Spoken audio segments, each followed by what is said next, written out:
আসসালামু আলাইকুম সবাইকে। ফ্রি ক্লাসের আজকের এই নতুন ক্লাসে আমি নূর মোহাম্মদ আছি আপনাদের সাথে।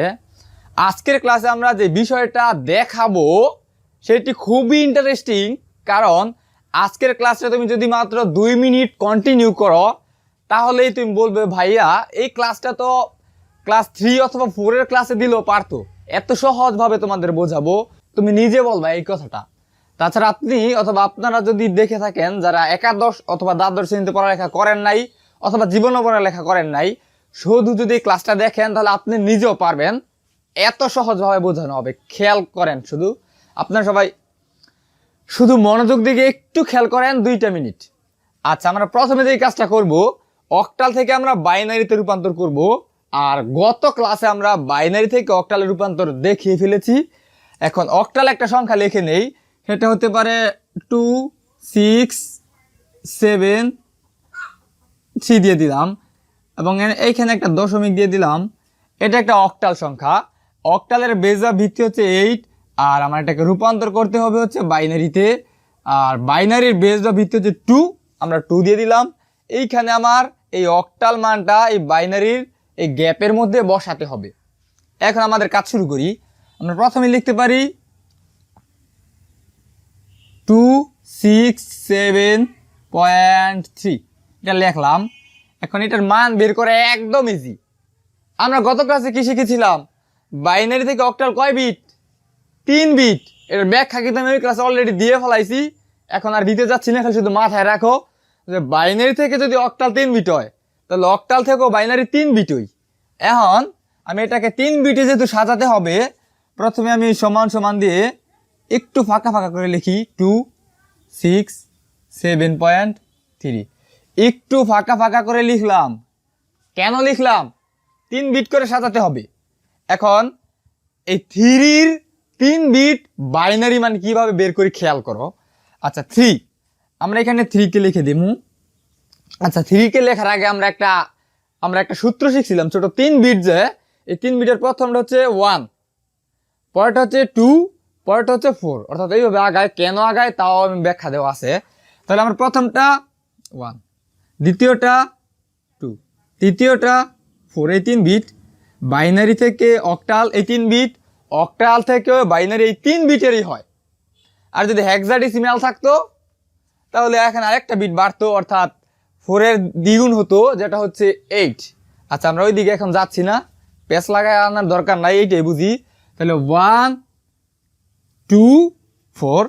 এখন এইখানে আমার 3, কোন কোন সংখ্যা যোগ করলে আমার 3 হয় দেখবো একদম ইজিতে। এখানে 4 আর 1 যোগ করলে কি আমার 3 হয়? হয় না তো, 5 হয়। আমার 2 এবং 1 যদি যোগ করি তাইলে আমার 3 হয়, একদম সোজা।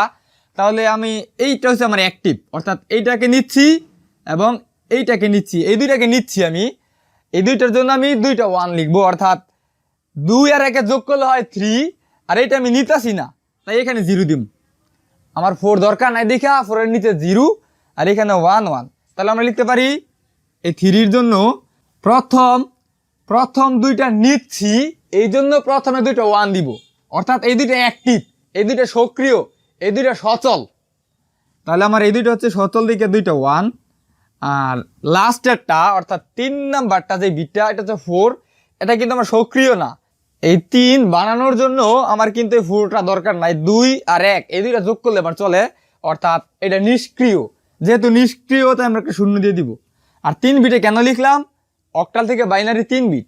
একদম সেম প্রসেসে আমি এই দশমিকটা এখানে বসিয়ে দিই, একদম ইজিতে। এখন 7।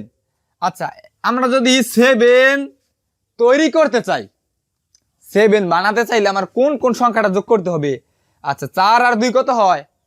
6, 6 আর 1 7, অর্থাৎ 7। তার মানে আমি যদি 7 তৈরি করতে চাই আমার 3টা সংখ্যাই লাগবে। তাহলে 3টার নিচে 1 হবে, 3টাই সক্রিয়, 3টাই সচল। এখানে 0 আর হবে না, কারণ সবটি নিচ্ছি।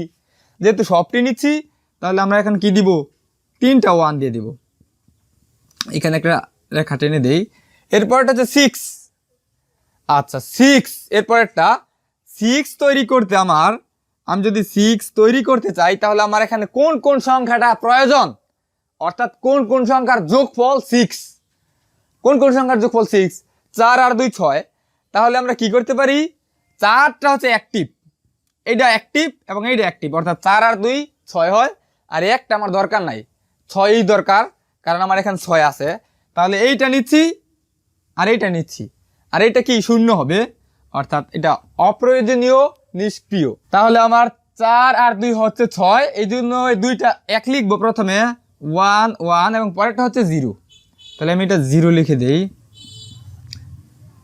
এই হচ্ছে এইটার মান, একদম লাস্ট সবার শেষেরটা 2। এখন 2 বানাতে আমার কোন কোন সংখ্যা যোগ করতে হবে, এখানে 2 তৈরি করার জন্য আমার একটা সংখ্যা যোগ করা দরকার নাই, শুধু এই 2টা নিলেই চলে। তার মানে এখানে শুধুমাত্র এই দুইটা হচ্ছে অ্যাক্টিভ আর এই দুটোটা আনঅ্যাক্টিভ, অর্থাৎ এই দুইটা শুধু 2 এর নিচে শুধু 1 হবে, আর এই 2 এর ডানে এবং বামে দুইটা শূন্য হবে, একদম ইজি। এই জন্য মাঝখানে একটা 1 দিয়ে দিলাম, এর ডানেরটা আমি নেই নাই, তাই এখানে একটা শূন্য, এটার বামের সংখ্যা আমি নেই নাই, প্রয়োজন পড়ে নাই, তাই এইখানে একটা শূন্য।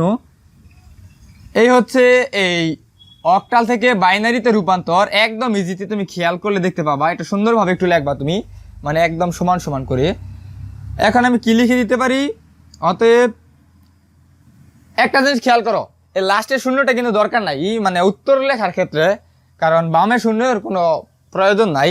তাহলে আমি লিখতে পারি 1 0 1 1 0, অর্থাৎ প্রথমে এই দুইটা লিখলাম, পরে এই 3টা, এরপরে কি হবে 1 1 1 1 1 1, পরেরটা কি দশমিক দিয়ে 0 1 1।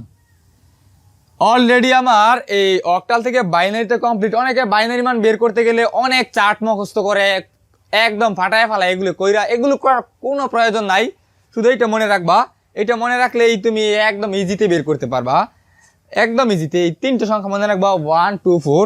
এখন আমি এই মানটাকে এইখানে লিখে দেই, তাহলে লিখতে পারি 1 0 1 1 0, এরপরে 3টা 1.011 ফিনিশ। অলরেডি আমার অক্টাল থেকে বাইনারিতে ফিনিশ। তো আজকের ক্লাস এখানে শেষ করছি, পরবর্তী ক্লাসের আমন্ত্রণ জানিয়ে আল্লাহ হাফেজ।